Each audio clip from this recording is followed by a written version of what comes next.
Kwelinye icala umbutho ozibiza ngeSoweto Men's Parliament namhlanje udibanise ndawonye amadoda kwiziko loluntu laseJabulani ukuba ajongane ngqo emehlweni nemiba ejamelene nelizwe efana nokuphathwa gadalala kubulawe abasetyhini kunye nempilo yengqondo emadodeni. Lo mbutho unika amadoda namakhwenkwe aselula indawo ekhuselekileyo yokuthetha kwaye abeke phambili impilo entle yawo. Okanye ke amadoda kuwo wonke ummandla wase-D ayabongozwa ukuba azibandakanye nepalamente yamadoda yesithili engingqi ukuxhamla kwiingxoxo ngeengxoxo ezibalulekileyo. Namhlanje inhlangano yabantu besilisa okuyi-Men's Parliament ihlanganyele eJabulani Civic Centre Soweto ukuyobhunga ngezinselelo abantu besilisa ababhekana nazo okubalwa kuzo ingqinamba yokuntuleka kwemisebenzi.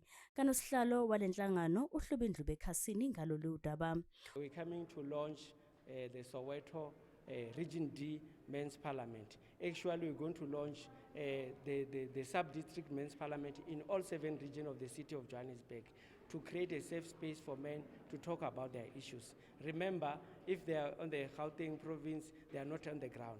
We are here to launch on the local ground so that men, they can raise their issues, and we take those issues up to the parliament in the Braamfontein. From Braamfontein, we take it up to the provincial parliament, from provincial parliament going back to the national.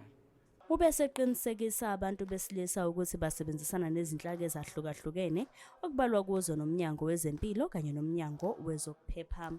We're working very closely with SAPS. We're working very closely with the Centers for Abused Men and Boys, Men and Women. We're working very closely with other NGOs around Soweto and around other 7 regions. But we want them to come together, because if we work in silos, we can't have a successful initiative, but we need them to come together so that we can make impact in Soweto and other regions.